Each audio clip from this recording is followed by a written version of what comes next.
relações gênicas por epistasia, ou relações epistáticas. Belezinha? Certinho?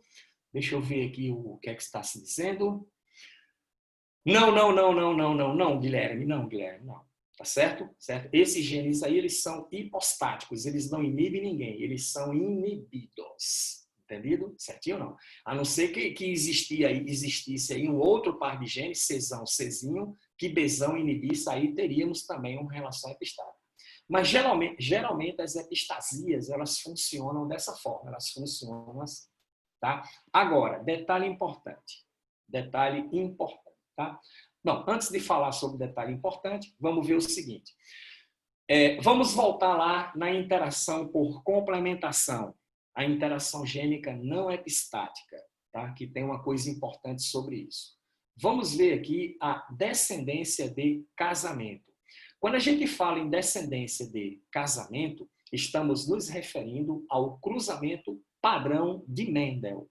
O que é o cruzamento padrão de Mendel, Billy Paul? Você pega o indivíduo parental dominante puro, cruza com o parental recessivo, obtém a geração F1. Autofecunda a F1 para produzir a F2. O que é isso? Cruzamento padrão de Mendel, que foi exatamente o que ele fez com as ervilhas.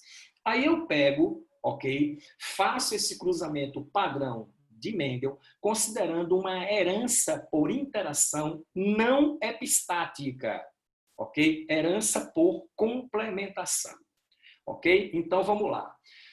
O que é que eu faço, então? Eu pego um galináceo Ezão, Rzão, um galináceo Ezão, Rzão, que é o parental dominante puro, ele é ervilha, rosa, nós ou simples. Você está vendo que esse cara aqui, ele é nós, porque ele tem Ezão e ele tem Rzão, tá certo? Cruza com o parental recessivo, Ezinho, Rzinho, geração parental, cruzamento padrão de Mendel. Tá? O indivíduo aqui, Ezinho, Rzinho, ele tem crista simples, então eu estou pegando o indivíduo de fenótipo nós e estou cruzando com o indivíduo de fenótipo simples. Quais são os gametas produzidos por um indivíduo Ezão, Rzão? Ele produz gametas o quê? Ezão com Rzão. Os alelos separam-se na formação dos gametas da primeira lei de Mendel. Indivíduo Ezinho, Rzinho vai produzir gameta Ezinho com Rzinho. Na fecundação, o que é que eu tenho aqui? Ó? Quem se separou para formar gametas voltam a se encontrar na formação do zigoto. Aí, ó, o gameta Ezão, Rzão, fecunda o gameta Ezinho, Rzinho, vai dar indivíduo Ezão, Rzinho, 100% nós. Porque ele tem o gene Ezão, ele tem o gene Rzão. E é um caso de interação gênica. O fenótipo resultante nem é ervilha e nem é rosa. O fenótipo resultante é nós. Um fenótipo diferente de ervilha e de rosa. Entendeu aí? Ok? Mas não há relação de epistasia entre esses genes. Aí, olha só. Os indivíduos da geração F1, eles são díbridos, eles são duplo heterozigotos. Autofecundando a F1, quem são os indivíduos de F1? Ezão, Ezinho, Rzinho, cruzando com o indivíduo Ezão, Ezinho, Rzinho. Quais são os gametas produzidos por um indivíduo Ezão, Ezinho, Rzinho?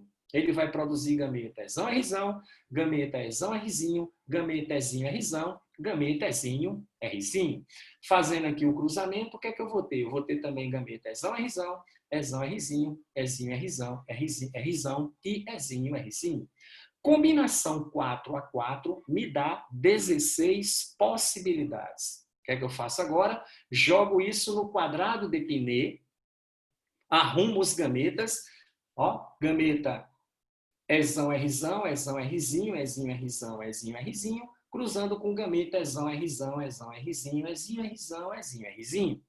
Fazendo aqui o cruzamento, o que é que você pode obter? Ora, Ezão, Rzão, ou Ezão, Rzinho, ou Ezão, Rzão, ou Ezão, Rzão, ou Ezão, Rzão, Rzinho, Ezão, ezão, Rzinho, Rzinho. Ezão, ezinho, Rzão, Rzinho. E ezão, ezinho, Rzinho, Rzinho. Ou ezão, ezinho, Rzão, Rzão. Ezão, ezinho, Rzão, Rzinho. Ezinho, ezinho, Rzão, Rzão. E ezinho, ezinho, Rzão, Rzinho. E continua.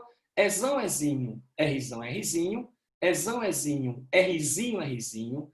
Ezinho, ezinho, Rzão, Rzinho. E ezinho, ezinho, Rzinho, Rzinho. Pronto. O que é que você tem aqui? Você tem a geração F2, as 16 combinações possíveis. Qual o resultado, qual a proporção fenotípica obtida na F2, na interação por complementação ou interação não epistática, analisando a herança da crista em galináceos. Pronto. Ora, primeiro fenótipo, fenótipo nós. Para o indivíduo ser nós, ele tem que ser Ezão traço, Rzão traço, ok? Ó, esse indivíduo aqui esse indivíduo também é, então, nós 1, nós 2, nós 3, nós 4, nós 5, esse não é, nós 6, nós 7, nós 8, esses dois aqui não é, nós 9. Então, dos 16, 9 vão apresentar o fenótipo nós. Próximo que a gente vai analisar, ervilha. Para o indivíduo ser ervilha, ele tem que ser Ezão traço, Rzinho, Rzinho. Ora, Ezão traço, Rzinho, Rzinho, eu tenho esse aqui. Ezão, Rzinho, Rzinho, tenho esse aqui. Ezão, Rzinho, Rzinho, tenho esse aqui. Quanto deu? 3. Caráter rosa. Para o indivíduo ser rosa, ele é Ezinho, Ezinho, Rzão, traço. Quem são eles? Olha lá. Ezinho, Ezinho, Rzão 1. Ezinho, Ezinho, Rzão 2. Ezinho, Ezinho, Rzão 3. Então, 3. Sobra 1. Quem foi que sobrou aqui? O indivíduo simples. Ezinho, Ezinho, Rzinho, Rzinho. Pronto. E agora vem a informação importante. Cai demais em prova isso aí. Lembre-se, proporções fenotípicas é importante você ter em mente. Muito importante isso aí. Ó, os genes estão em segregação independente, de acordo com a segunda lei de Mendel, e a proporção na F2, né, a partir do cruzamento padrão mendeliano, cruza o parental dominante puro com o parental recessivo, obtém a F1, intercruza a F1, obtém a F2, a proporção na F2 é 9, 3, 3, 1. Pronto. Toda interação gênica não epistática, a proporção fenotípica padrão clássica, de acordo com Mendel, é 9331. Obedece à segregação independente. Obedece à segregação independente. Pronto. Nada de diferente. Quando você analisa a epistasia, ok? Pronto, isso aqui. Ó. Quando você analisa a epistasia, que é quando um gene inibe a ação de outro gene que não é seu alelo, o que acontece quando você analisa a epistasia dentro do cruzamento padrão de Mendel? Primeira coisa, olha lá, existe o gene epistático que é dominante, a epistasia é dominante. Se o gene epistático for recessivo, a epistasia é recessiva. Billy Paul, quem é o gene epistático? É o gene que inibe. Pronto. O gene que inibe, sendo epistático, aliás, o gene que inibe, que é o gene epistático, se esse gene for um gene dominante em relação a seu alelo, sendo seu alelo recessivo, então a epistasia é classificada como dominante. Mas eu posso ter um gene recessivo em relação a seu alelo que está inibindo um outro par de genes não alelo. Então, nesse caso, a epistasia é classificada como recessiva. Entendeu a situação? Beleza? Muito bem. No nosso exemplo aqui, que a gente usou para explicar o fenômeno, a nossa epistasia aqui é dominante, percebe? Porque quem está inibindo é um gene azão, é um gene dominante, tá? Que exerce dominância completa em relação ao gene Azinho, que é seu gene recessivo. Tá? Mas o gene Azão inibe Bzão e Bzinho, que são os alelos de um outro par. Mas eu poderia ter colocado no exemplo a seguinte situação: esse gene recessivo aqui é quem estaria inibindo Bzão e estaria inibindo Bzinho. Nesse caso, a epistasia é recessiva, porque Azinho é recessivo em relação a seu alelo, que é um gene Azão, que exerce sobre ele uma relação de dominância completa. Ficou claro para você aí? Muito bem. E aí vamos ver, né, a descendência de casamento envolvendo os dois casos de epistasia. A epistasia dominante e a epistasia recessiva. Vamos pegar aqui a pelagem em cães, muito comum em labradores. Caem muitas questões em relação a isso aí. Como é que funciona a pelagem em cães? Claro, essa pelagem em cães, tá, é específica da raça labradores. Né? Não é toda pelagem de cães que é por essa condição aqui, mas no caso deles é um caso de epistasia, mais especificamente epistasia dominante. Se você analisar a herança em dálmatas, é completamente diferente, tá? Mas como a gente está falando de interação gênica, vamos lá. Então aqui eu tenho a pelagem em cães. Ora, os genes, né? E o fenótipo. Existe um gene que é chamado de gene emisão, é um gene dominante emisão. Esse gene dominante emisão, ele condiciona nesses animais o pelo preto. Então, o indivíduo que tem a emisão em dose dupla ou em dose única, ele terá o fenótipo cor da pelagem preto. O alelo do gene emisão é um gene emisinho recessivo que condiciona pelo marrom. Então, se o cão tiver emisinho em dose dupla, emisinho, ele vai ter pelo marrom. Mas existe, no outro par de cromossomos, um gene chamado de isão. Esse gene isão, ele impede a produção de cor. Se o indivíduo for emisão alguma coisa, ou emisinho, mas tiver presente no genótipo o gene isão, ele não irá ser preto e nem marrom. Ele vai apresentar a pelagem albina, que é ausência de pigmento. O alelo do genizão é um gene, perceba que o genizão está inibindo os genes que produzem cor. O alelo do genizão é o genizinho que não impede, ele permite a produção de cor. Eu tenho aqui, classicamente, uma relação de epistasia, porque eu tenho classicamente uma relação de epistasia, onde o genizão, dominante em relação a seu alelo, tá, está inibindo os genes que produzem cor, o gene emisão e o gene emisinho, caracterizando a epistasia dominante. Beleza? Certinho? Pronto. Então, você já identificou que tipo de epistasia é. Eu tenho um gene que inibe outros genes, tá? E esse gene é dominante em relação a seu alelo. Pelo fato de inibir outros genes, é uma interação epistática, onde o genizão é epistático e os genes emisão e emisinho são hipostáticos, porque eles são que inibidos. E como o gene epistático é dominante em relação a seu alelo, a epistasia ela é o quê?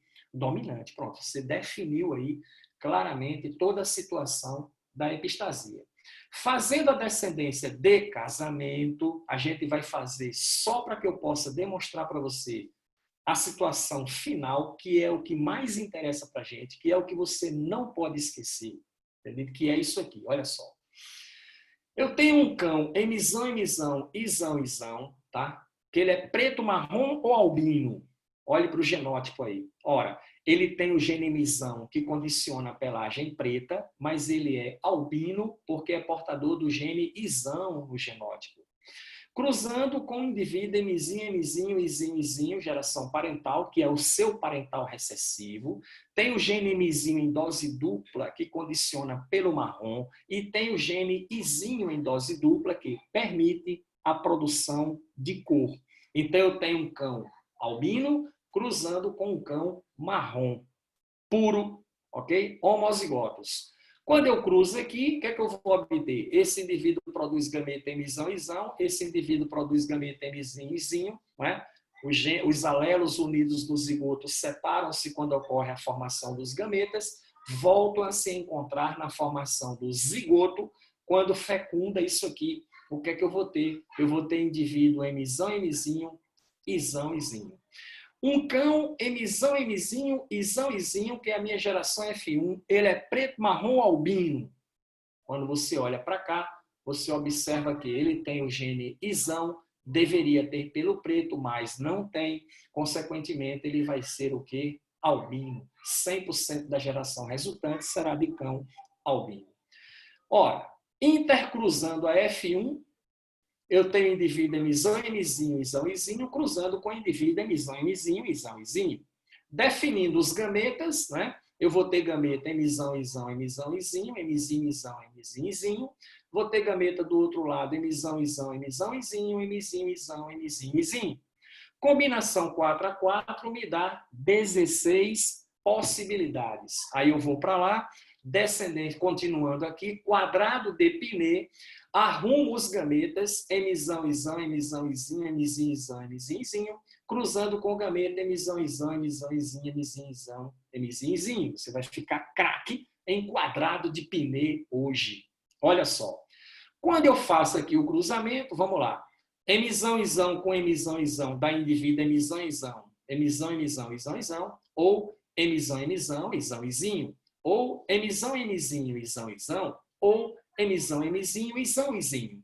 Aqui, ó, emizão, emizão, izão, izinho, emizão, emizão, izinho, izinho, emizão, emizinho, izão, izinho, emizão, emizinho, izinho, izinho. Aqui, emizão, emizinho, izão, izão, emizão, emizinho, izão, izinho, emizinho, emizinho, izão, izão, emizinho, emizinho, izão, izinho. Aqui, emizão, emizinho, izão, izinho, emizão, emizinho, izinho, izinho, emizinho, emizinho, izão, izinho e emizinho, emizinho, izinho, izinho. Pronto. O que é isso aqui? É a nossa geração F2 com todas as suas proporções fenotípicas. Ok? Aí, vamos lá. Primeira situação, indivíduo albino. Albino. Para o indivíduo ser albino, basta apenas que ele tenha o gene izão, concorda? O resto não importa. Se ele tem izão, izão inibe a produção de cor. Consequentemente, os genes que produzem cor não importam. Ele será sempre albino. Todos os que tiverem izão são albinos. Eu não me preocupo com o resto. Aí, olha só.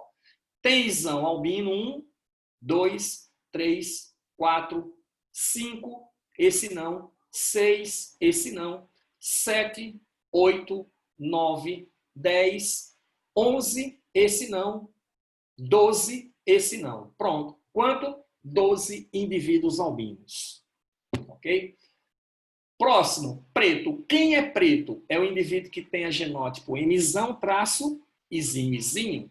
Por quê? Izinho, izinho permite a produção de cor. A epistasia ela é dominante. Então, olha só. Emizão, né? Cadê? Emizão, izinho, izinho 1. Emizão, izinho, izinho 2. Emizão, izinho, izinho 3. Ok? Belezinha? Pronto. Então, deu quantos? 3 indivíduos. Marrom, tem algum? Para o indivíduo ser marrom, emizinho, emizinho, izinho, izinho.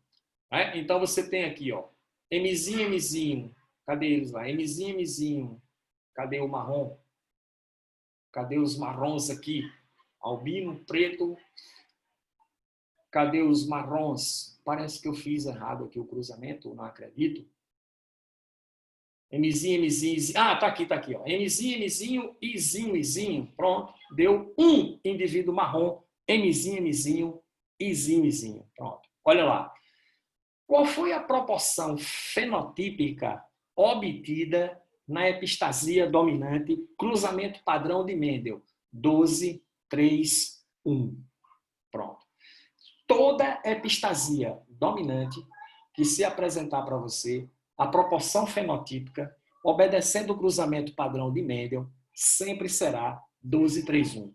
Não obedece à segunda lei de Mendel. Né? A proporção clássica da segunda lei de Mendel é 9, 3, 3, 1. Na epistasia dominante, altera a proporção fenotípica na F2 e é 12:3:1. Essa proporção aí, tu pega uma questão que diz assim: cruzei fulano de tal com fulano de tal na geração F2, obtive 12 indivíduos assim, 3 indivíduos assim e 1 indivíduo assado.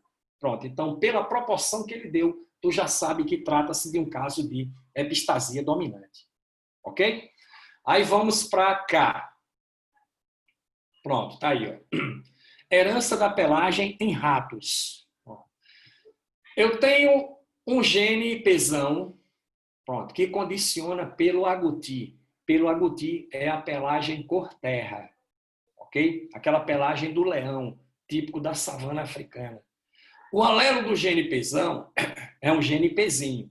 O gene pezinho condiciona pelo preto. Então, o rato pesão alguma coisa, ele será agouti. O rato pezinho, pezinho, será preto. O caráter preto é recessivo. Mas existe um outro par de genes, que é um gene cesão. O gene cesão permite a produção de cor. Então, se o indivíduo for pesão traço cesão, ele será agouti. Se o indivíduo for pezinho, pezinho, cesão, ele será preto.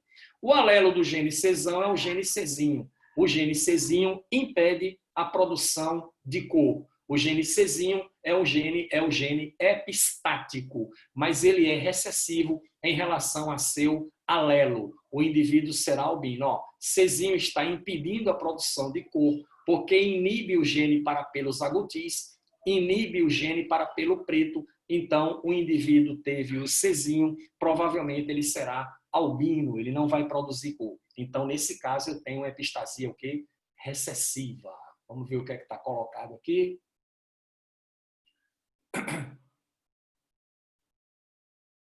Não, a primeira que nós fizemos foi interação não epistática. Interação não epistática, que é o caso da herança em galináceos, não altera a proporção fenotípica mendeliana clássica. A proporção é 9:3:3:1.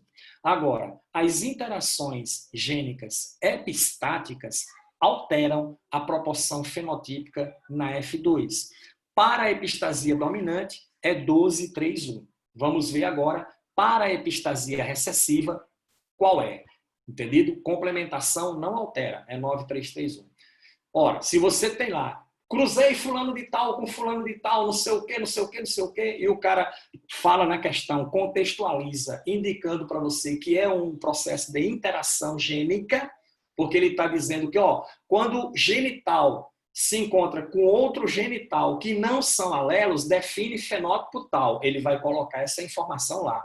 Aí tu olha para a questão e tá vendo o quê? Ora, eu estou tendo aqui 2 genes que não são alelos, que interferem no mesmo caráter. Pô, isso aqui é interação gênica. Tá? Mas ele disse que a proporção obtida no cruzamento foi 9:3:3:1. Então, a interação gênica é não epistática. Tá? Porque ela não altera a proporção fenotípica mendeliana clássica 9:3:3:1. Tá? Eles dão essas dicasinhas para mostrar para você que tipo de interação está sendo trabalhada. Então, você lendo a questão direitinho, você define. Agora, se o cara coloca lá na questão, eu cruzei os indivíduos assim, assim, assim, eu tenho um gene que faz isso, um gene que faz aquilo, esse gene aqui inibe os genes tais, esse gene aqui não inibe, e quando eu cruzei os indivíduos, a proporção foi 12:3:1. 12 indivíduos assim, 3 indivíduos assim, 1 indivíduo assim, e papapá, e aí você já sabe, ó, esse caso aqui trata-se de epistasia dominante, porque somente na epistasia dominante eu tenho, tá, proporção fenotípica na F2 12:3:1. Por isso que é importante você ter em mente, ok? Interação gênica é uma das coisas importantes sobre interação gênica, é você ter em mente as proporções fenotípicas padrão, entendido? Padrão. Na epistasia dominante 12:3:1. Interação não epistática obedece à segunda lei 9:3:3:1. E a epistasia recessiva, o que é que acontece? Vamos ver agora. Vamos ver agora o que é que acontece na epistasia recessiva. Maria Gabriela, é isso mesmo. Essa é, ó, a questão que mais se erra na prova é a epistasia recessiva. Porque o menino, ele esquece disso que você lembrou, tá? Epistasia recessiva será em dose dupla? Exatamente. Você tem que observar se o gene está em dose dupla. Né? Vamos ver isso aqui. A gente vai ver isso aqui. Olha só. Aqui é o quê? Epistasia recessiva. Vamos para a descendência de casamento. Eu pego o rato dominante puro e cruzo com o parental recessivo, geração parental. Ora, o rato pesão, pesão, cesão, cesão, ele é agouti preto albino. Aí você olha para cá, ele tem pesão, que condiciona pelo agouti, e ele tem cesão, que permite a produção de cor. Ok? Então ele vai ser agouti. Pezinho, pezinho, cezinho, cezinho, ele tem pezinho que condiciona pelo marrom, mas tem cezinho que impede a produção de cor. Então eu tenho o cruzamento de um rato agouti com um rato albino. Fazendo o cruzamento, né, esse indivíduo produz gameta pesão, cesão, esse indivíduo produz gameta pezinho, cezinho. Na fecundação eles voltam a se encontrar, forma indivíduo pesão, pezinho, cesão, cezinho, 100% agouti. Não é albino, embora tenha o gene cezinho. Só que a epistasia é recessiva, cesão domina sobre cezinho. E cesão permite a produção de cor. Ele tem o gene pesão, que condiciona pelo agouti. Então, 100% da F1 será agouti. Aí tem que prestar atenção nisso. Por quê? Gene recessivo só atua se tiver em dose dupla. Se tiver em dose única, ele não atua. E aí, eu pego aqui a minha F1, intercruzo a F1. Né? Eu tenho o indivíduo pesão, pezinho, cesão, cezinho, cruzando com o indivíduo pesão, pezinho, cesão, cezinho. Quais são os gametas produzidos por um indivíduo pesão, pezinho, cesão, cezinho? Gameta pesão, cesão, pesão, cezinho, pezinho, cesão, pezinho, cezinho. E aqui eu vou ter gameta pesão, cesão, pesão, cezinho, pezinho, cesão, pezinho, cezinho. Pronto. Combinação 4x4, 16 possibilidades, joga no quadrado de Pinet, e aí o que é que você tem aqui, ó? Pesão, cesão, pesão, cezinho, pezinho, cesão, pezinho, cezinho, pesão, cesão, pesão, cezinho, pezinho, cesão, pezinho, cezinho. Dá até para fazer música, né? Esse negócio. Fazendo aqui o cruzamento, ó. Pesão, pesão, cesão, cesão, pesão, pesão, cesão, cezinho. Pesão, pezinho, cesão, cesão, pesão, pezinho, cesão, cezinho. Pesão, pesão, cesão, cezinho, pesão, pesão, cezinho, cezinho, pesão, pezinho, cesão, cezinho, pesão, pezinho, cezinho, cezinho. Pesão, pezinho, cesão, cesão, pesão, pezinho, cesão, cezinho, pezinho, pezinho, cesão, cesão, pezinho, pezinho, cesão, cezinho. Pesão, pezinho, cesão, cezinho, pesão, pezinho, cezinho, cezinho, pezinho, pezinho, cesão, cezinho, pezinho, pezinho, cezinho, cezinho. Geração F2. Aí, geração F2, cara, agouti. Ora, para o indivíduo ser agouti, ele tem que ter pesão, ele tem que ter cesão. Pesão condiciona pelo agouti, cesão permite a produção de cor. Então, olha só, pesão, cesão 1, pesão, cesão 2, 3, 4, 5, 6, aqui 7, né? Aqui 8, aqui 9. Olha lá, deu 9 indivíduos agoutis.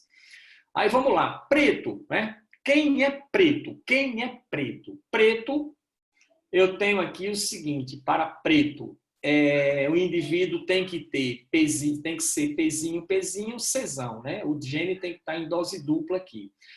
Aí vamos lá, pezinho, pezinho, cesão, pezinho, pezinho, cesão, pezinho, pezinho, cesão. Então deu quantos? 3. Indivíduo albino é quem seja qualquer coisa, cezinho, cezinho. Então, olha só, quem é cezinho, cezinho aí? É a única preocupação minha. Eu tenho, esse indivíduo aqui é cezinho, cezinho, ele vai ser albino.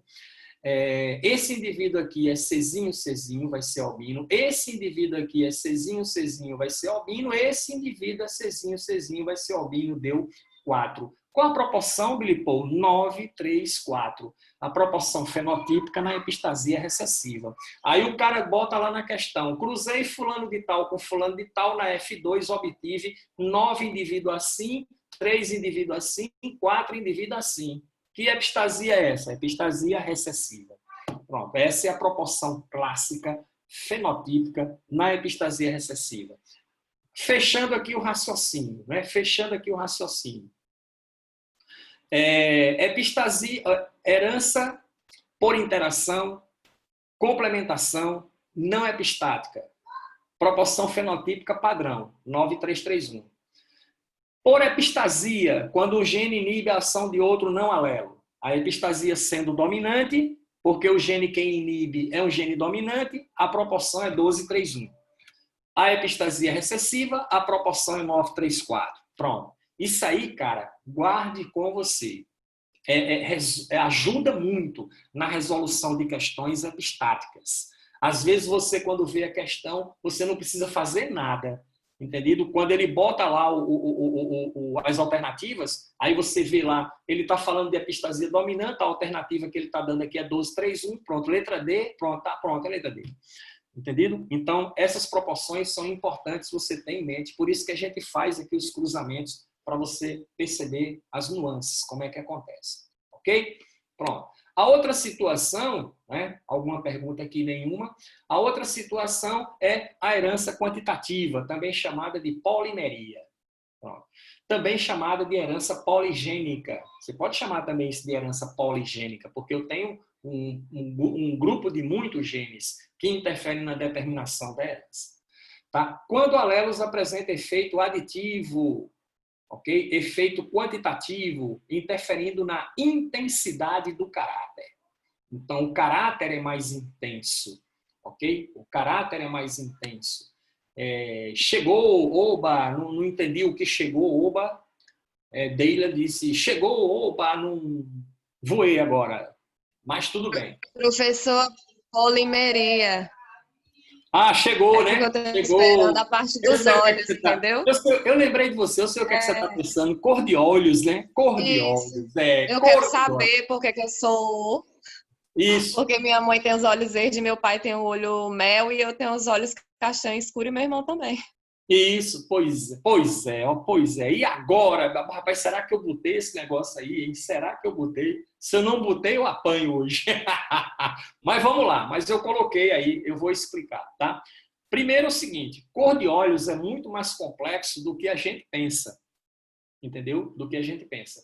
Tá? O que é que existe de mais atual sobre definição de cor de olhos? Pronto, primeiro a gente vai entender como funciona a herança quantitativa por polimeria, para a gente falar sobre isso, porque aí fica fácil da gente entender. Entendido? Embora que todo mundo é unânime em dizer que existem mais coisas por trás da definição de cor de olhos. Existem situações que a ciência ainda não explicou. Certas situações de tonalidade, o cara não entende como apareceu esse negócio. Por exemplo, Elizabeth Taylor, que foi uma atriz de Hollywood muito famosa, entendido? Ela tinha olhos violeta. A cor do olho dela era olho violeta. Olho violeta é uma das situações mais raras em termos de cor de olhos, mas tem gente que tem. E a genética não tem uma explicação plausível ainda para os olhos violeta. Pô, de onde vem esse negócio? Tá? Por quê? Porque ainda existem mecanismos que não é tão simples para a definição de cor de olhos. Mas é uma pergunta que o aluno, sempre na genética, alguém vai perguntar isso. Billy Paul, cor de olhos. Pronto. Sempre se pergunta isso. Então, eu trouxe aqui para a gente analisar a herança de cor de olhos, né? Verdes ou mel, morena, poderia ser, não é? Pode, porque os genes são independentes. Mas vamos entender a herança quantitativa ou polimeria e a gente, no final, comenta sobre a questão de cor de olhos. Vamos entender como é que funciona. Então, olha só. Herança quantitativa ou polimeria, tá? Os alelos apresentam efeito aditivo, certo? Esses alelos aditivos, eles são representados por letra maiúscula. Os alelos não aditivos são representados por letras minúsculas, tá? Mas não se considera na herança quantitativa ou polimeria relação de dominância entre os genes. Não se considera a relação de dominância entre os genes. É apenas uma representação gráfica dos genes para diferenciar quem é aditivo, quem interfere quantitativamente na herança e quem é neutro, quem não tem interferência quantitativamente na herança. É assim que se interpreta a herança poligênica. Todas as características da natureza que você perceber que existe variação de um mesmo fenótipo, de mais intenso para menos intenso, ou várias gradações fenotípicas, né? Cor de olhos, por exemplo. Cor de olhos é o quê? Castanho. Aí ele vai da faixa de castanho a azul, passando pelo verde. Entendido? Certo ou não? Inicialmente, pensava-se que o que é que você tinha de situação?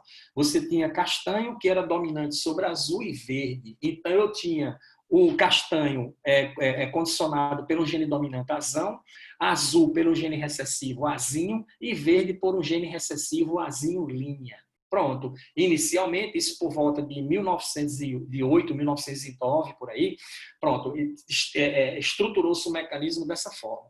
Mas quando se percebeu que havia uma variação, gradação de tonalidade de cor, os caras chegaram à conclusão, poxa, não é um caso de herança mendeliana simples por polialelia. Pronto, não é um caso desse tipo. E o que é? Poxa, é um caso de polimeria.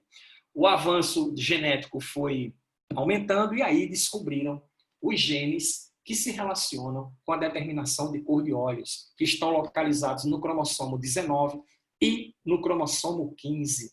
Eu tenho um par de alelos no cromossomo 19, eu tenho um par de alelos no cromossomo 15, que interagem de forma polimérica e epistática.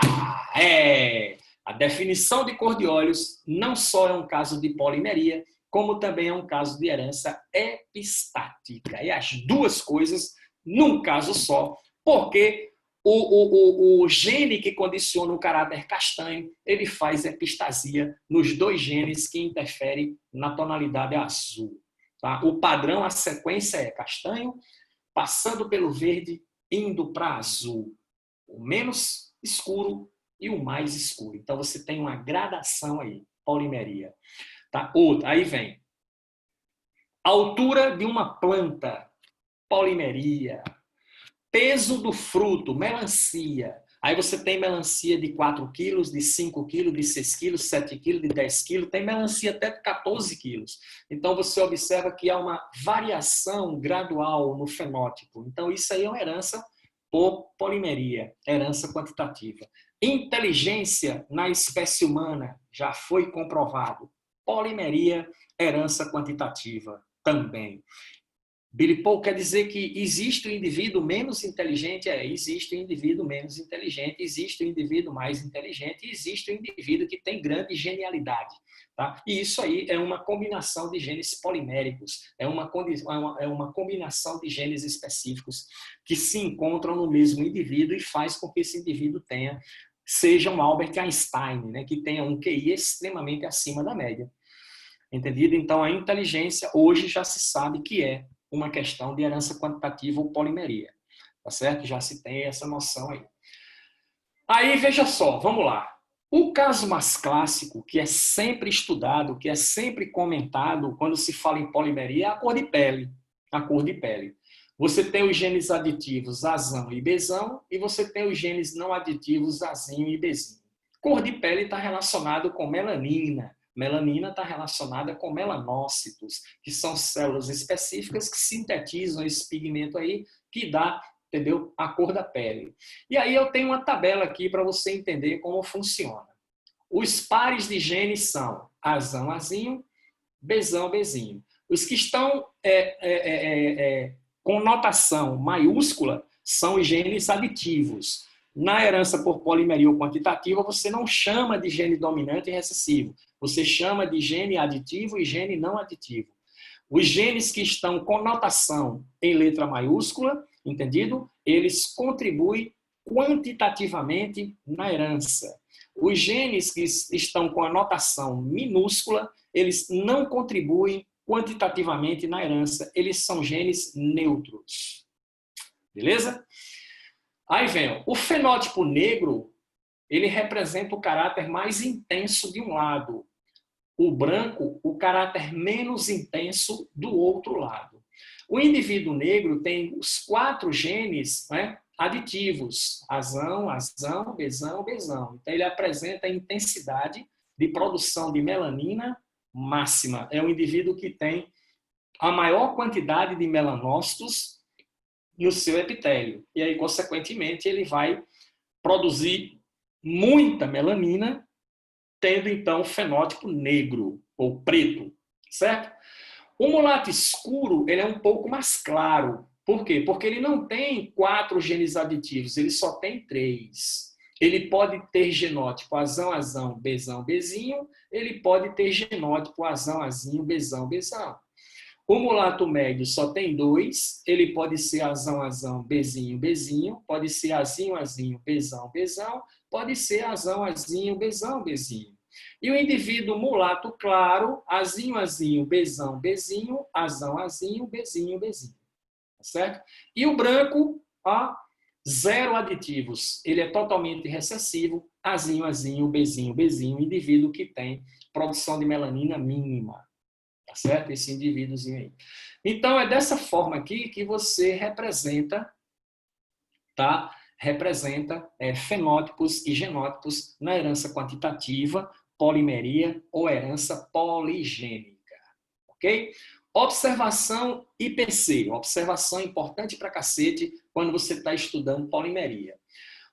O número de fenótipos numa herança polimérica é igual ao número de alelos mais 1. Ok?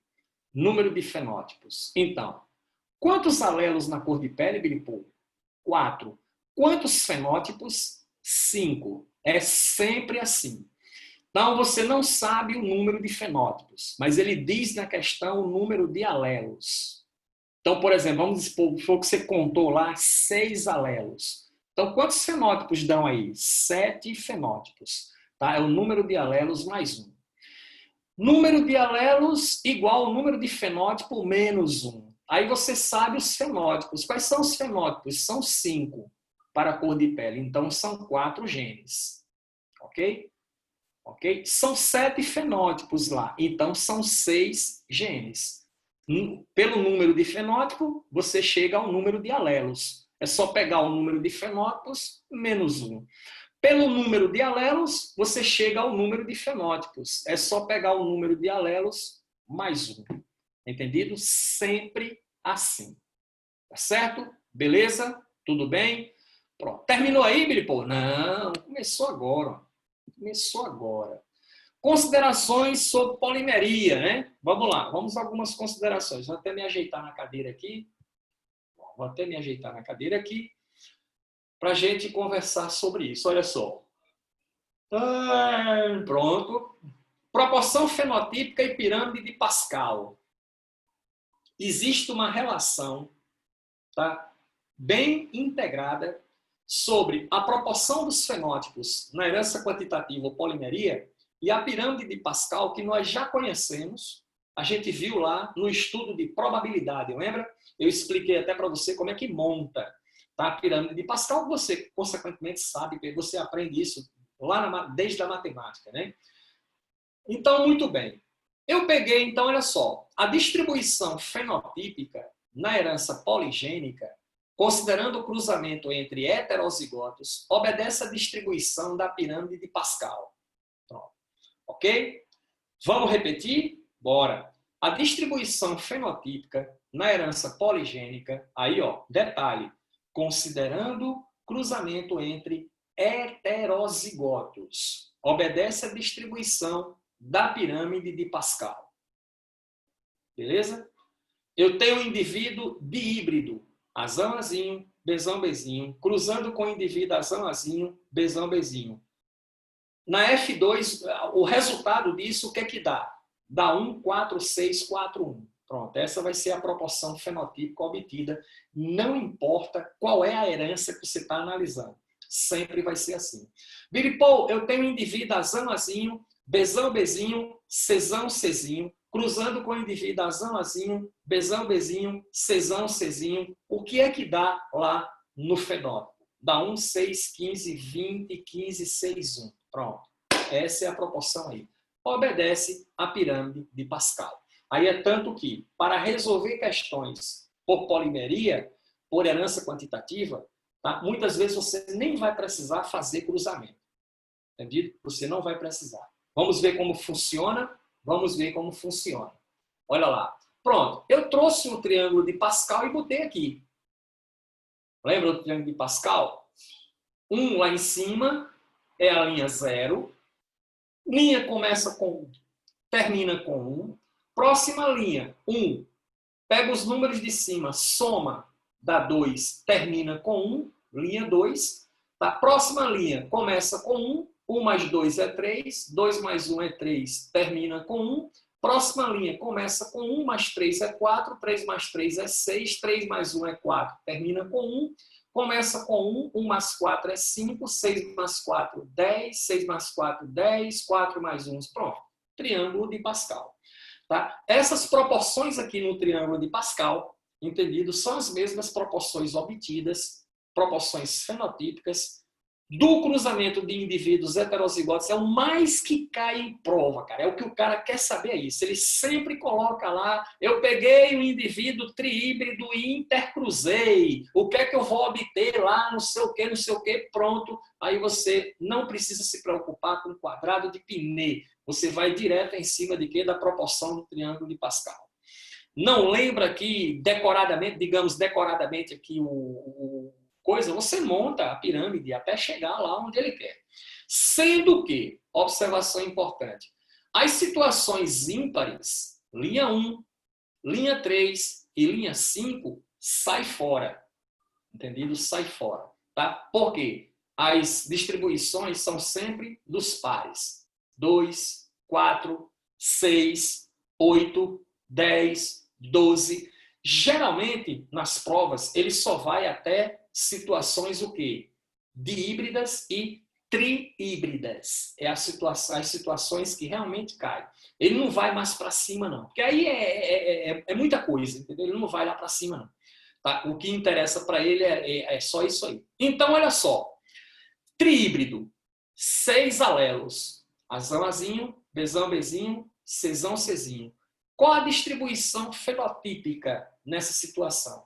Entendido? Ora, são 6 alelos, isso vai cair na 6ª linha do triângulo de Pascal. Eu estou aqui na 5ª. Vamos montar a 6ª linha? Ora, qual a distribuição fenotípica obtida do cruzamento, né, do cruzamento entre indivíduos triíbridos, um com o outro, né? Indivíduos triplos heterozigotos? Qual é a proporção fenotípica obtida? Aí você já sabe, são 6 genes, 6ª linha do triângulo de Pascal, 4 genes, 4ª linha do triângulo de Pascal. Entendido? Pronto. Aí, ora, vamos lá para a 6ª linha. Começa com 1.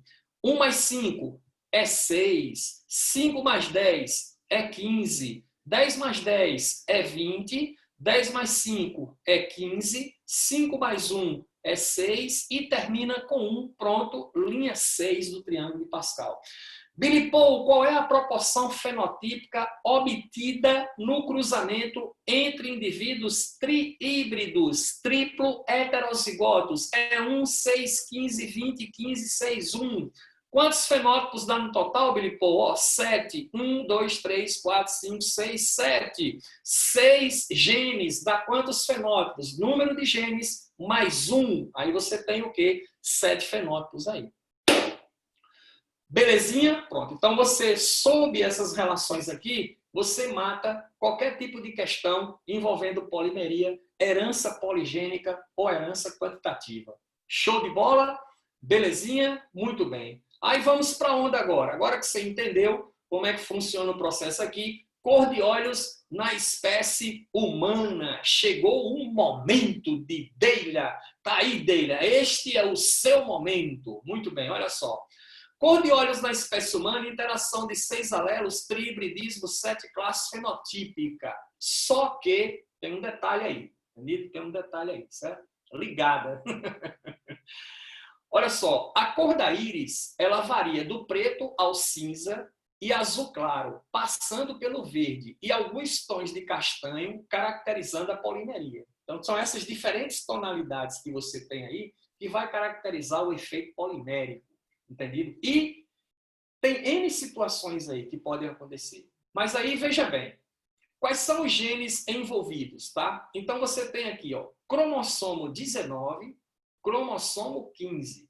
Cromossomo 19 tem um gene chamado de GEY, ok? Onde eu vou encontrar aqui, nesse cromossomo 19, duas variações desse gene G aqui, o GV, que é dominante para verde, e o GA, recessivo para azul. Pronto.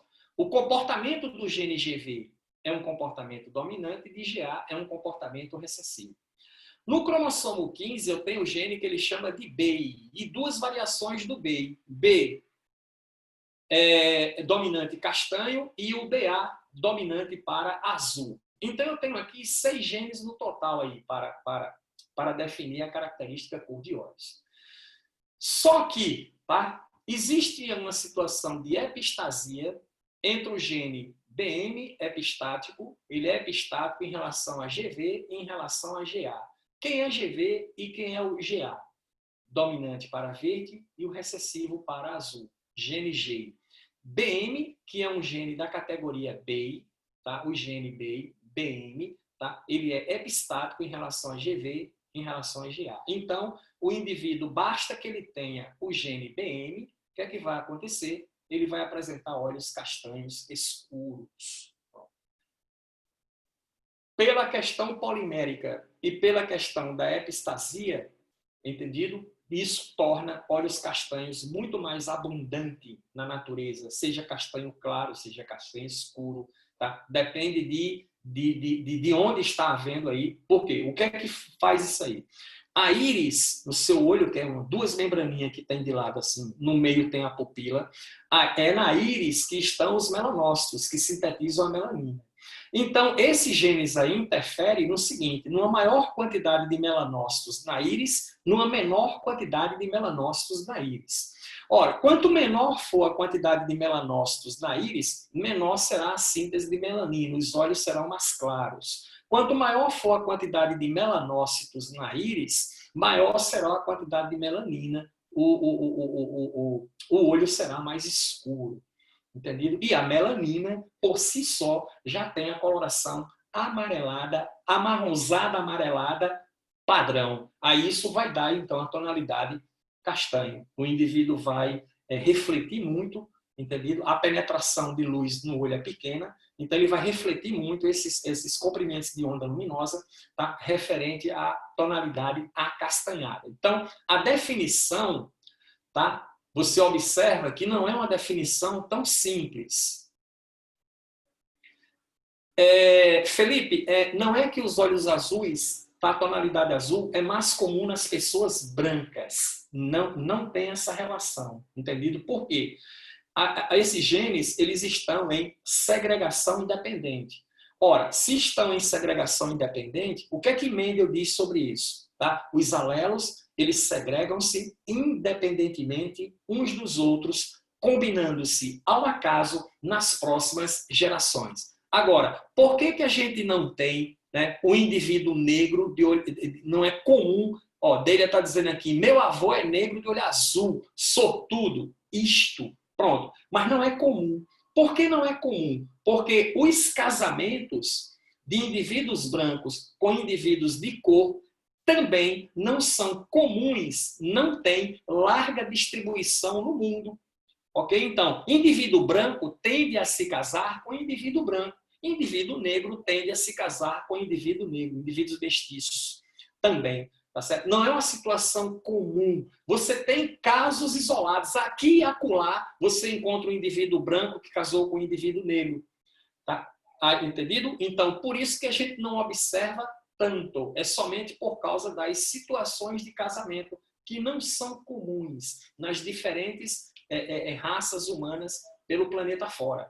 Tá? Os indivíduos tendem, naturalmente, a procurar cruzamentos com indivíduos que são da mesma tonalidade de pele. Aí, por que, Billy Paul? Aí, meu amigo, é por questão de preconceito, porque aí tem uma série de coisas envolvidas aí. A gente sabe que existe um certo preconceito entre brancos e negros, negros e brancos, realmente existe. Tá? Em alguns países de forma mais explícita, em alguns países de forma mais velada. Entendido? O indivíduo não se pronuncia quanto a isso, mas ele tem. Tá? Então, o indivíduo branco ele não vai se casar com uma mulher negra, uma mulher branca não vai se casar com um homem negro. Então, existem essas questões aí. Tá? A gente não pode negar que não tem isso, que realmente tem. Então, o motivo é esse. Entendeu, meu caro amigo Felipe? Tá? Aí, ó, dele é isso mesmo. Ele é descendente de espanhol, escravo, não sei o que, pronto. Exatamente. Então, acontecendo a situação de casamento, Felipe, vai dar. Você vai ter indivíduo, não tem problema nenhum. Okay? Então, a situação de cor de olhos funciona assim. Aqui tem uma tabela fenotípica. Ó, castanho, basta ter o gene BM, porque o gene BM é epistático em relação aos demais. Verde, BABA, GV, o outro gene não importa. Azul é BABA, GA, os 4 genes aqui que dá a tonalidade azul dos olhos. E aí, amigo, você pode ter N variações. Essas variações aí são as mais comuns. Uma coisa, por exemplo, tá? O efeito quimera. O indivíduo nasce com olho azul, outro verde. Tem gente que já aconteceu isso. Um azul e outro verde, o efeito quimera. Pô, como isso acontece? Os caras ainda estão aprofundando as pesquisas para tentar identificar o que é que leva a esse tipo de situação. Tá? Esse mecanismo aqui, da definição de cor de olhos, é um mecanismo mais, o mais atualizado. Entendido? Existem até outras explicações. A mais aceita hoje é essa daí. Mas pode ser que amanhã, bicho, a coisa mude. Pode ser que amanhã a coisa já mude um pouco, dependendo das descobertas.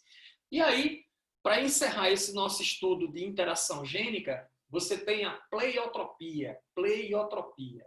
Pleiotropia é o contrário de interação. Um gene para vários caracteres. Ora, a interação é 2 ou mais genes não alelos que interferem na determinação de um só caráter. Na pleiotropia, eu tenho um gene só que interfere condicionando vários caracteres. Pronto. Então, isso aí você diz que o gene tem efeito pleiotrópico nessa situação. Escravo para cima e desafio, quem é negro de olhos de esmeralda, para de pedra preciosa, parece uma pedra preciosa. Mas é isso aí. Esses efeitos, muitos efeitos dele não são explicados ainda. Olho violeta, essa questão do olho esmeralda, entendeu? São situações, tá? Porque tá muito relacionado com refração de luz, entendido? Então tem muita coisa que não está muito esclarecida, não. Tá? Olho violeta, eu não encontrei uma explicação para o olho violeta, de acordo com a combinação dos genes. Tá? O que todo mundo concorda é que é uma questão de polimeria, de herança quantitativa, tá? E existe uma epistasia entre o gene para castanho em relação aos genes para azul e verde. Existe uma epistasia aí. Pronto, isso aí é o que se tem de esclarecido. As outras coisas, para todas as questões, não se tem explicação ainda. Parece que é muito mais complexo do que o que a gente pensa, a definição de cor de olhos da espécie humana. Ok? Os geneticistas que lutem, mas os caras lutam mesmo, os caras não têm o que fazer, os caras não têm o que fazer da vida, então vai fazer isso mesmo. Se tranca dentro do laboratório para pesquisar essas coisas. Então, amigo, o contrário de pleiotropia é o... Pronto, já apareceu outra aqui. E os olhos lilás? Minha amiga, não sei. Cara, não sei como é que vai juntar aí para dar isso. Sinceramente, eu não tenho como te dar, entendeu? Explicar sobre olhos lilás, né? Olho violeta e tal. Aí são coisas que estão sendo, entendeu? Analisadas ainda. Mas olha lá, pleiotropia, tá? É o contrário de interação. Interação é 2 genes não alelos ou mais para um caráter. Pleiotropia, tu tem um gene só, que interfere na determinação de vários caracteres. Um gene para vários caracteres, pleiotropia. 2 genes para um caráter, interação gênica. Certo? Aí, veja só. Aí já é outra história, Maria Gabriela. Já é outro negócio. Aí vai fugir muito da nossa temática aqui. Mas, próxima semana, eu vou anotar para não esquecer aqui no meu celular, para me ver alguma coisa a respeito disso. Então, olha só, pleiotropia, tá aí. Eu tenho uma situação em ratos Por sinal, o efeito pleiotrópico foi descoberto na experiência com esses ratos, entendeu? Na experiência com esses ratos aí, de nada, beleza, Maria Gabriela? Ó, o cara cruzou ratos amarelos, heterozigotos, azão, azinho, azão, azinho. Ora, qual é a proporção fenotípica clássica, entendido? No cruzamento entre indivíduos heterozigotos? É 3:1, né? Indivíduos heterozigotos para uma característica, que é esse caso aí, a cor da pelagem. Qual é a proporção de Mendel? 3:1. Duas características, 9:3:3:1. E a gente está analisando aqui uma característica só. Então, a proporção fenotípica é 3:1. Ok? Belezinha? E aí os caras fizeram o cruzamento. Quando eles fizeram o cruzamento, eles perceberam isso aqui. 3:1. 3 amarelos para 1 cinza. Isto, lógico. Só que amarelo, azão, azão, amarelo, azinho, azinho, amarelo, azinho, azinho, amarelo, azinho, azinho. Mas a proporção fenotípica obtida, tá? Foi isso aqui, ó. 2 amarelos para 1 agouti, para 1 cinza. Tá? Quando eles fizeram o cruzamento entre ratos amarelos heterozigotos e, em vez de obter uma proporção 3:1, obter uma proporção 2:1, isso chamou a atenção deles. E a outra coisa que chamou a atenção, 25% da prole, entendeu? Eram indivíduos que sofriam óbito. Então, eles analisaram o seguinte, ora, a galera que sobrevive, eles são heterozigotos. Mas a galera que morre são homozigotos dominantes. Então, esse gene azão, que condiciona o caráter amarelo, ele é letal quando em homozigose. Ele mata o rato quando está em dose dupla. E aí eles perceberam que, ora, esse gene azão aqui, que condiciona o caráter amarelo, ele condiciona, na verdade, duas características.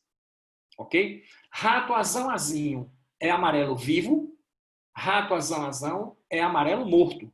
Então, são dois caracteres que ele está definindo. O caractere cor da pelagem e o caractere óbito do animal quando ele se encontra em dose dupla. Ou seja, esse gene ele tem efeito pleiotrópico. Então, isso aqui é um caso de pleiotropia. Entendeu a jogada? Então, eu tenho um gene tá, condicionando dois caracteres. Pode ser até mais, mas aqui no caso, 2 caracteres. O óbito do animal e a cor da pelagem. Agora eu pergunto para você, se o cara bota esse esquema aqui na prova e pergunta, em relação à letalidade, que herança é essa? Que tipo de herança é essa em relação à letalidade? O que é que você me diz aí? Tá? Pode escrever aqui no chat, tá? Entendido? Não é apenas ser deletério? Não, Bonerges. É deletério. O gene é deletério, mas isso só acontece quando ele está em dose dupla. Entendido? Quando ele está em dose dupla. Quando ele está em dose única, o indivíduo sobrevive, o indivíduo é viável. Então, não é um caso especificamente de herança deletérica. Tá? Então, observe que é o seguinte, aqui eu tenho duas características que estão envolvidas com esse gene. Agora, que herança é essa? Que herança é essa? Botei até no chat aí. Que herança é essa? O menino, às vezes, costuma errar essa definição. Tá? A herança letalidade, nesse caso dos ratos, olha lá, vou até escrever. A herança letalidade é uma herança recessiva. Tá? O gene, ok? É uma herança... Opa, não respondi para todo mundo. Não respondi para todo mundo. Tá aqui. Ó. A herança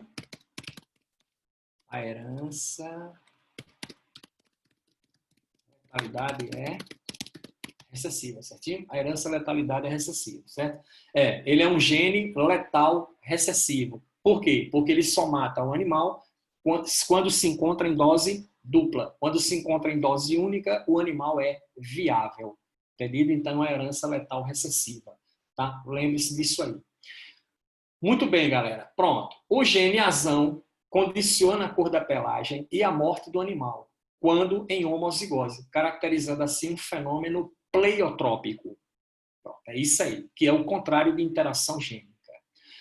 Observação IPC, observação importante pra cacete, tá? É isso aqui, ó. Pronto. Fenilcetonúria ou PKU. Pronto. A fenilcetonúria ou PKU é uma herança na espécie humana, ou é um problema na espécie humana, certo? Um problema na espécie humana. O que é que acontece aí? O indivíduo não metaboliza o aminoácido fenilalanina. Então, o indivíduo nasce com uma deficiência numa determinada enzima, que ele não tem, ok? O não metabolismo da fenilalanina é uma herança recessiva. O gene desão dominante, tá? Condiciona o metabolismo da fenilalanina. O gene recessivo desinho, não condiciona a produção da enzima. Tem até uma questão nas listas que vocês receberam que é exatamente em cima disso, para a gente discutir exatamente essa questão aí. Aí, tal deficiência, o não metabolismo da fenilalanina, provoca acúmulo no sistema nervoso central de ácido fenilático e ácido fenilpirúvico, levando a retardamento mental grave. É isso aí o que o indivíduo vai apresentar. Retardamento mental grave. O indivíduo que sofre de fenilcetonúria ou PKU. Porque ele não metaboliza o aminoácido fenilalanina, que é um aminoácido essencial. Entendeu? Esse aminoácido aí. Você obtém esse aminoácido na alimentação. Ele é o primeiro aminoácido da escala dos aminoácidos essenciais, que são os aminoácidos que têm que estar contidos na alimentação, okay? Porque não são sintetizados pelo fígado. Mas a fenilalanina, quando ingerida, segue uma via metabólica no organismo, produzindo tirosina. Tirosina é convertido para melanina, que dá o pigmento da pele lá. Só que são 3 enzimas envolvidas. Uma para o metabolismo da fenilalanina, outra para o metabolismo da tirosina e outra para o metabolismo da tirosina para a melanina. São 3. Qualquer deficiência nesses genes leva o indivíduo a fenilcetonúria, leva o indivíduo a albinismo, porque ele não vai sintetizar melanina, ele torna-se albino.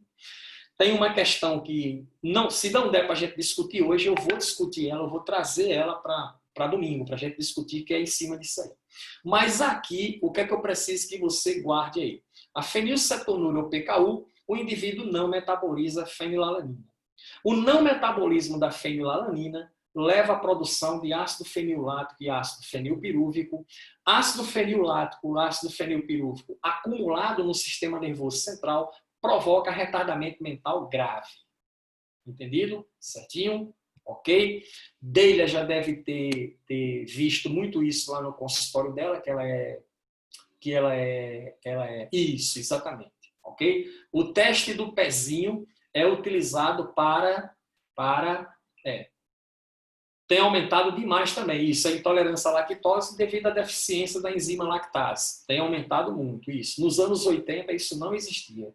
Os genes que interferem na síntese das enzimas disacaridases, né, que são enzimas do suco entérico, tá? No processo, essa enzima, houve uma mutação, provavelmente, no gene, e aí, consequentemente, esse gene foi silenciado, e o outro gene mutante que surgiu, o indivíduo não produz a enzima lactase. Entendeu? Então, houve alguma mutação aí. Nos anos 80, cara, não existia esse negócio. Ninguém ouvia falar nisso. E é uma situação da atualidade. Cada vez mais aparecem pessoas com problema de intolerância à lactose. Aí, olha só. Muito bem. Essa patologia ela é identificada pelo teste do pezinho. O cara não se lembra o que é o teste do pezinho, mas uma das coisas que o teste do pezinho para ele serve é exatamente para identificar se o bebê está ou não metabolizando fenilalanina. Na verdade, o teste do pezinho é o primeiro exame que você faz no recém-nascido. Nasceu, amigo, nesse período de primeira semana de nascimento, você já leva para fazer um exame para verificar se ele sofre ou não de PKU. Se ele for diagnosticado com PKU, ele não sintetiza, ele não metaboliza o aminoácido fenilalanina. E aí o futuro dele será desenvolver um quadro de retardamento mental grave devido ao acúmulo do ácido fenilático e ácido fenilpirúvico. Entendido? E aí, quando constata-se que um casal tem uma criança com PKU, o que é que faz? Né? O médico orienta a família a procurar um nutricionista, vai parar em Delia. Certo? Essa galera aí vai parar lá em Delia. Aí Delia diz, Delia é o seguinte, o meu menino, o meu bebê, ele tem fenilcetonúria e o médico disse que eu viesse conversar com você. Tá? Aí Delia, que é nutricionista, tá? Vai dizer para ele o seguinte, olha, é essencial, extremamente essencial, que o seu bebê seja submetido a uma dieta pobre. Aí eu pergunto para você, pobre em quê? Ora, fenilalanina é um aminoácido. Fenilalanina é um aminoácido presente em muitas e muitas proteínas. Então, esse indivíduo terá que ser submetido a uma dieta restrita em proteínas. Tem até um leite especial, se eu não me engano, para esse caso, para um menino que tem PKU. Porque se ele comer proteínas livremente, ele vai desenvolver o quadro sintomatológico da doença e depois, bicho, que começar o quadro degenerativo, não tem mais volta. Não tem mais volta. Agora, a dieta pobre em proteínas faz com que ele não venha a ingerir quantidades massivas de fenilalanina. Então, não vai haver a produção do ácido fenilático fenilpirúvico, consequentemente, o desenvolvimento neurológico dele vai acontecer dentro da normalidade. Entendido? Dentro da normalidade. Tá certo? Então, é isso aí o que se faz nessa situação. Olha, como falou, então é isso. Eu troco o tipo de leite. Olha, Delia é nutricionista, ela entende muito bem disso aí. Eu troco o tipo de leite para ficar mais acessível. O leite específico é mais caro. Uso o leite vegetal. Isso é pronto. Tá vendo aí? Beleza? O indivíduo não pode consumir o leite comum. Por quê? O leite comum, cara, tem uma proteína chamada caseína lá no leite de gado principalmente. E a caseína, quando você estuda proteínas, a gente estudou proteínas lá no começo do ano, eu disse isso para vocês. Caseína e albumina são consideradas proteínas de reserva. Por quê? Porque a maior quantidade dos aminoácidos que existe na cadeia da albumina e na cadeia da caseína são aminoácidos essenciais. E o primeiro deles chama-se fenilalanina. Então, você dá leite de gado para uma criança, é um veneno a criança que sofre de PKU. E aí, cara, olha só, tendo a dieta, esse menino vai se desenvolver normalmente. Passou dos 6 anos de idade, o desenvolvimento neurológico dele está completado, ele não vai ter mais problemas daí para frente. Mas até esse período aí, ele tem que ser submetido a uma dieta pobre em alimentos de teor proteico. E aí, bicho, vem outro problema. A indústria de alimentos, tá? Ela é obrigada, por lei, a colocar nas suas embalagens a informação.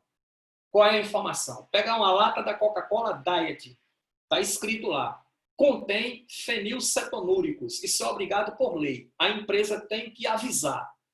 Entendeu? Para não pegar o pai desavisado, o pai ele sabe que o filho dele não pode consumir Coca-Cola, porque Coca-Cola é a base de fenilalanina.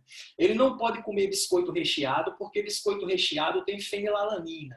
Ele não pode comer chocolate, porque chocolate tem fenilalanina. Tem uma série de coisas que criança gosta, que o menino não pode consumir, porque tem fenilalanina. Porque a fenilalanina é um aminoácido muito usado na indústria alimentícia. Entendido?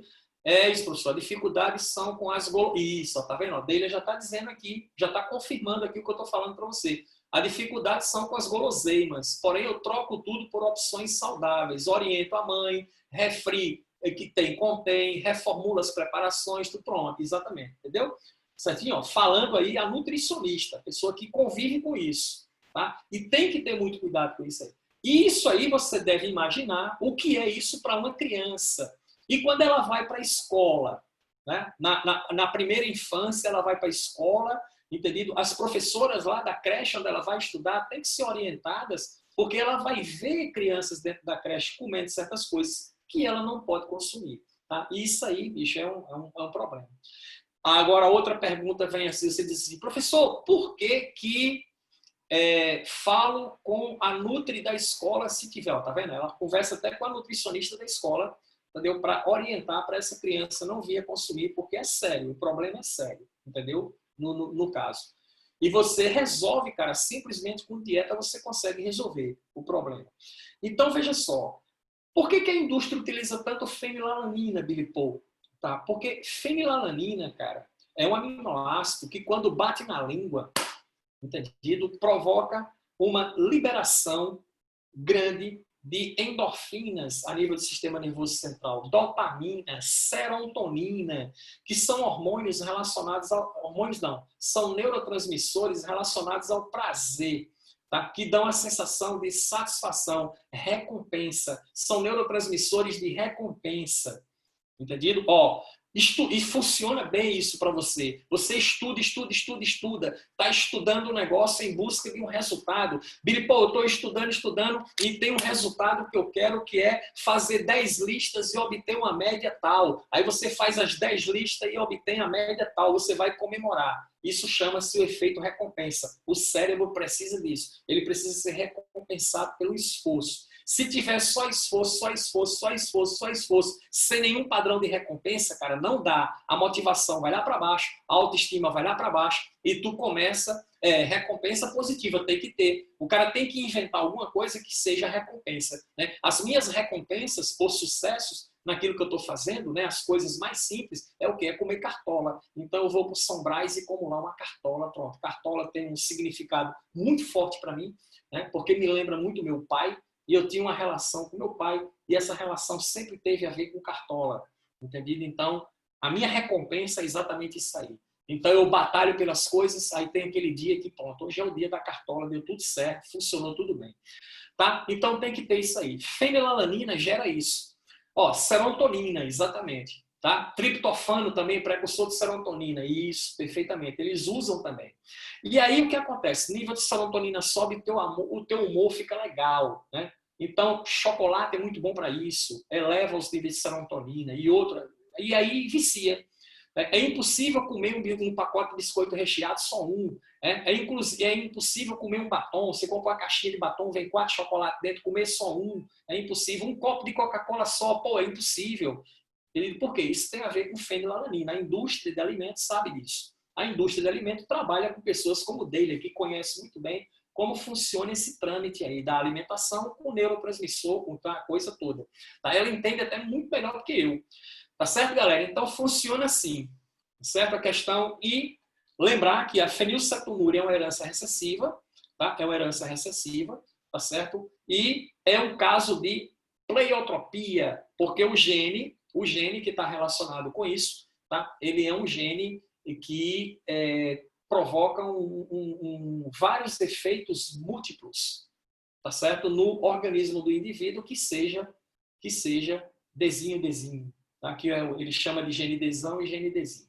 Tá? Ora, não deu tempo a gente fazer os exercícios pós-aula hoje, tá? Mas domingo a gente vai fazer. A gente vai pegar o material que eu preparei hoje, vou preparar mais alguma coisa e a gente vai fazer uma revisão grande aí para fechar esse conteúdo.